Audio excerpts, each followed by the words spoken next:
Les attentats de vendredi soir à Ouagadougou nous ont rappelé combien certaines zones peuvent être dangereuses, même si le Burkina Faso, on en parlait hier avec Sophie Langlois, était épargné jusque-là. C'est une branche d'Al-Qaïda qui a revendiqué d'ailleurs les attentats, et non pas le groupe armé État islamique.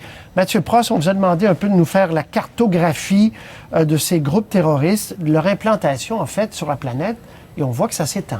Ça s'étend, et puis il faut d'abord, Patrice, effectivement faire la distinction entre AQMI, Al-Qaïda au Maghreb islamique, et le groupe armé État islamique, dont on entend beaucoup parler depuis un an et demi. AQMI, sa zone d'action, c'est le Sahel, c'est le sud du Sahara, et on le voit effectivement sur cette carte, le Burkina Faso est entouré de pays très instables où des groupes islamistes sont implantés, et il était épargné jusqu'ici, vous le disiez, c'est maintenant fini. Mokhtar Belmokhtar, lui, c'est le chef d'AQMI, il veut rester indépendant de la nébuleuse État islamique dirigée par Abu Bakr al-Baghdadi. Allons voir justement dans le fief de l'État islamique.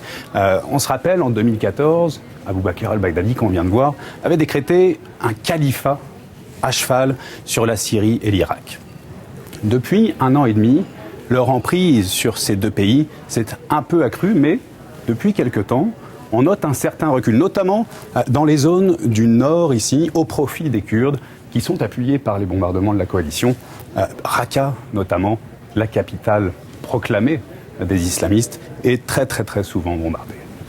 Et ce qu'il faut comprendre, Mathieu, c'est l'expansion du groupe armé État islamique qui fait des liens aussi avec d'autres groupes partout. Tout à fait, ce qu'on appelle les allégeances de certains pays. Sur cette carte, en rouge ici, sont les pays où des cellules de l'État islamique sont implantées. Et en plus foncé, ici, Indonésie, Philippines, la Somalie ici, ou encore le Nigeria avec Boko Haram, sont des pays où il y a eu allégeance. Et puis en vert, des zones où il y a eu des attaques, soit revendiquées, soit d'inspiration de l'État islamique.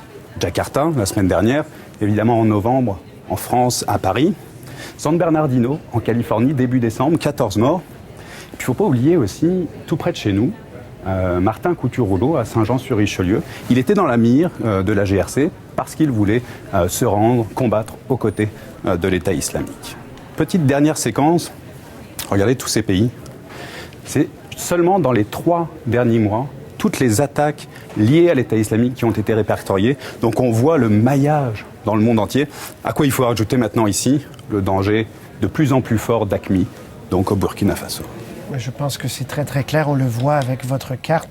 La complexité de se battre contre le groupe armé État islamique. Merci beaucoup, Mathieu. Au revoir, à la prochaine.